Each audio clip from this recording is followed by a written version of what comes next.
Welcome back. Thank you for staying with us. You're watching Business Today with me, Abi Agina, and thank you for staying on.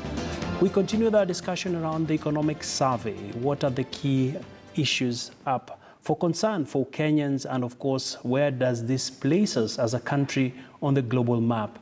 Just before the break, my question to Johnson Nderi, who is still with us at our City Center studios, was on how do we look at matters that have arose when you look at the issue around the cost of oil products in the country are expected to remain high for the next 6 months.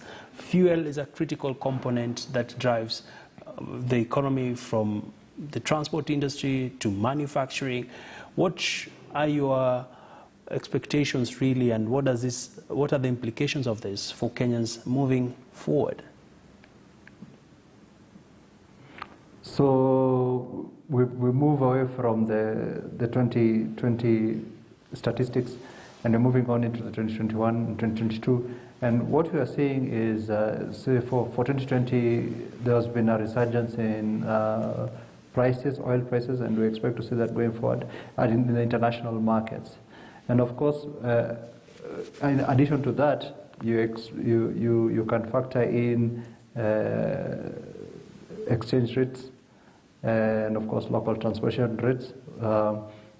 So when you look at the entire picture, you get a sense that energy costs will remain high for a while. So Nderi, when you touch on energy costs to remain high, what does this mean for the average Kenyan who is already burdened by high taxation, from what they're paying for value-added tax to what they're also paying at the pump? Does this mean people must consider belting up further as we progress? And sort of this was expected, but here's a paradox. With the green movement and the demand destruction as a result of COVID, one would have expected that you'll have seen lower oil prices for an extended period of time, but that's not what we are observing. I think it has partly to do with the freight costs as a result of international market dynamics, international trade dynamics, and it also may have something to do with the extraordinary efforts that the more developed countries pursued with regards to mitigating the COVID effect. And as a consequence, prices may start to be seen to rise. We know America stopped oil production as well. So with Biden pursuing the green agenda. So all this taken into account, one would expect the oil prices to stay high, and consequently, then we must adjust. And the typical human reaction to this is then to find innovations that help in saving of fuel costs, and we've been seeing that over time, and we shall continue to see that.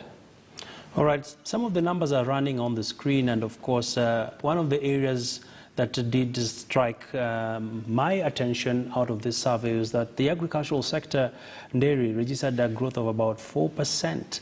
And of course, food security is a key plank for any economy. Yeah, I think that was driven largely by tea and sugar, which were the ones that, which is interesting. Typically, our entire agricultural sector includes, sorry, there's an echo in my ear. It includes also subsistence farming, which ought ideally not to be counted. I mean, well, it's counted, but we don't know how sustainable subsistence farming is. And we don't know whether it's desirable to have a lot of that. So that's why perhaps they divide subsistence farming and what they call cash crops. But it's encouraging to see a lot more activity, especially in tea. Maybe that may have had something to do with the reforms that are being pursued in that sector. We also saw sugar, also interesting to perhaps we need to look a little bit more what's driving that. We hope that kind of, when we've seen that support go through to manufacturing as well, I think we've seen sugar manufacturing also go up. So those are interesting indicators to look at. All right. Thank you so much, Johnson Nderi, for your time and for your insight. A lot still to unpack, of course, on matters economic survey. And I'll be releasing Nderi, and I'm still staying on with Mr. Jared to just continue unpacking this economic survey and looking at the numbers, Jared.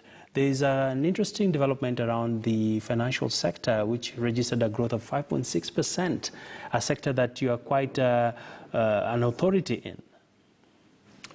Yes, that was really important because financial intermediation is exactly what puts a cushion to an economy. It's the one that supplies credit for the growth of the economy, is the one that encourages savings even in difficult times.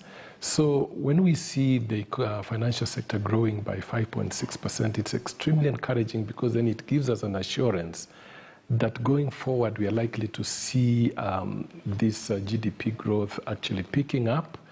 And we saw, for example, in the manufacturing sector, the CS mentioned that credit to the manufacturing sector actually grew by a whole 11.8% from the previous year. And he said that it grew by a whole 410 billion shillings into the manufacturing sector. Considering that it is part of the Big Four agenda, I think that's really encouraging.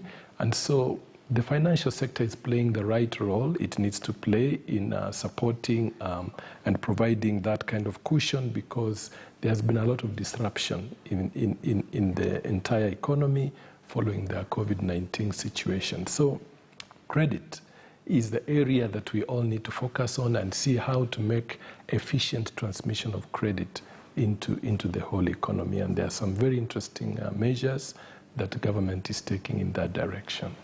And speaking about those interesting measures, coming from that sphere of the economy, talk to us more about, we did see also during the pandemic, a number of Kenyans were unable to pay their loans, and banks had to restructure quite a substantial number of loans.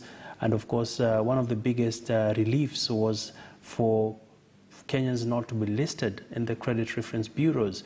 What impact did this have, and from where you see it, what are the opportunities moving forward? Yeah, thanks. As part of efficiency, introducing efficiency, improving efficiency in the granting of credit, it's always important to look at both sides of the coin. There's the lender and there's the borrower. One of the things that government really is concerned about is stability of the financial sector. We can't afford to have a financial sector that is lending money and losing that money. In the long run, a collapse of the financial sector is definitely a trigger for even bigger issues in the whole economy. And so last year, the central bank was very concerned about certain inefficiencies, particularly as banks and other lenders attempt to manage their credit risk. And one of those infrastructure that had been put in place had to do a lot with the credit reference bureau mechanism. The central bank observed from its wide array of sources that consumers were complaining that the small ticket items that they borrow for their very, very small business needs or consumption needs were beginning to adversely affect their scores. And at a time of COVID-19 pandemic, it was necessary to cushion the consumer, even as the lenders were also being cushioned. So it was a tight rope, walking a narrow path. Mm-hmm. And the central bank decided that, yes, they were going to minimize the impact by withdrawing approvals for certain lenders to submit information to the bureaus, and also to temporarily withdraw approval for submission of non-performing loan data, which was for a period of 6 months. That was lifted because at the end of the day, it's not a very effective way in the long run to manage credit risk in the industry. So yes, those measures were taken, and it was withdrawn around the end of September, that now non-performing loan data could continue to be submitted. It's a debatable question as to the impact of that kind of a measure. But the other measure that the central bank took was the one of withdrawing approvals for a whole category, and this category was particularly the digital lenders and the credit-only microfinance institutions. But subsequently, in order to deal with the real issue, rather than to withdraw the submission of that data, the central bank encouraged CIS Kenya, which is the entity that has been charged with the responsibility of developing this framework for credit information, to issue a code of conduct. And this code of conduct then was going to ensure that the submission of data, the usage of data, was going to be well managed. All right. Quite elaborate and very in-depth insights coming out of you, Mr. Jared Getenga. And my director tells me our time is far much spent, and perhaps we'll be able to get a few minutes later on. Let's transition into something we always come with you every Thursday, and that is women in business. As we transition from the economic survey, let's also look at what are the small businesses doing to just keep the lights on for the economy. Well, despite people being advised to stay away